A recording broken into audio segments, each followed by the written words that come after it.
Nous allons vous conter une bien étrange histoire, celle du retour du comte Baudouin, père de Jeanne de Flandre.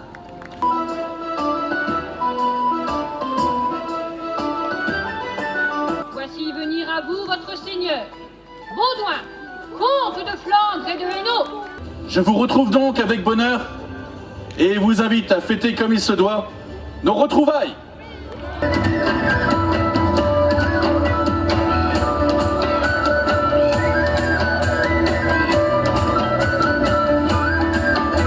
J'ai dû multiplier les démarches infamantes pour tenter d'obtenir la libération de Ferrand, mon époux.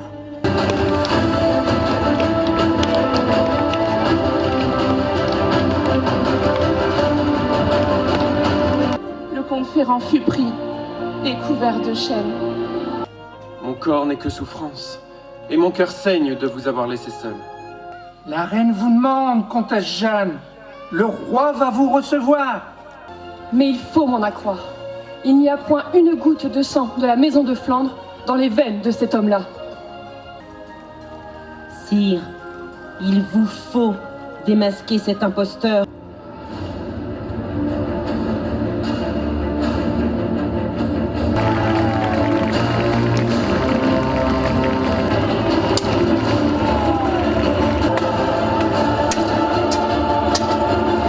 Eh bien, voilà notre objectif atteint, non?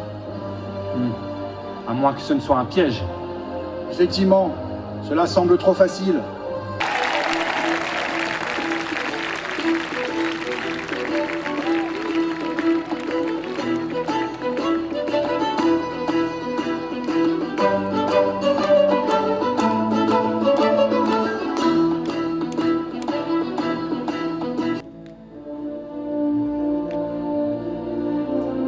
Moi, Baudouin, comte de Flandre et de Hainaut, je fais savoir à chacun et chacune ici présente que je suis homme lige de Monseigneur Louis, illustre roi de France. J'ai été capturé en 1205 à Andrinople par le roi des Bulgares, Joannis. À sa mort, j'ai été revendu comme esclave à 2 reprises. Étiez-vous marié à Marie de Champagne? Certes oui, sire de Montmorency. Eh ben voilà! Et ça faisait longtemps? Oui, dame. 3 ans? 5 ans? 10 ans? Je n'ai jamais gardé grand souvenir des dates et des lieux. Je me fais vieux pour ce genre de questionnement, sire, et je vous prie d'y mettre un terme. Et comment a-t-il pu oublier le lieu en lequel il a rendu hommage à Philippe? Compiègne, cité royale quand même, si chère à votre père. Comment peut-il avoir oublié son union à Marie de Champagne? D'autant que ce mariage a été célébré 2 fois, à Château-Thierry et à Valenciennes. Il était parfaitement préparé pour répondre aux questions politiques, mais non à celles portant sur la jeunesse de mon père. Vous aviez vu juste, ma tante. L'affaire est entendue. Cet homme est un scélérat. Demain, nous le démasquerons. Et vous pourrez retrouver votre bon comté de Flandre, ma cousine.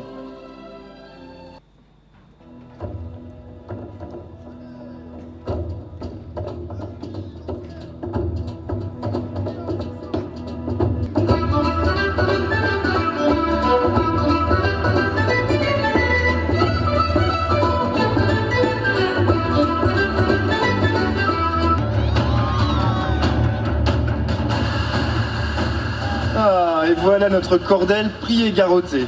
Il ne reste plus qu'à le mettre à la question pour qu'il avoue l'origine de ses richesses. Puis nous le conduirons à Lille, sous bonne garde, pour y être jugé. Pitié, comtesse Jeanne, pitié! Si je vous épargne, mes ennemis verront en ce pardon le signe d'une faiblesse. Pitié! Point de clémence! Il est temps à présent de nous séparer de vous. Et c'est à Dieu de vous prendre miséricorde, pas à moi. Et que mon père vous pardonne. L'an suivant, en 1226, Louis VIII accorda sa liberté à Ferrand. Ainsi approche le terme de notre voyage à travers le temps. en attendant de nouvelles aventures, car à Bouvines, l'aventure continue!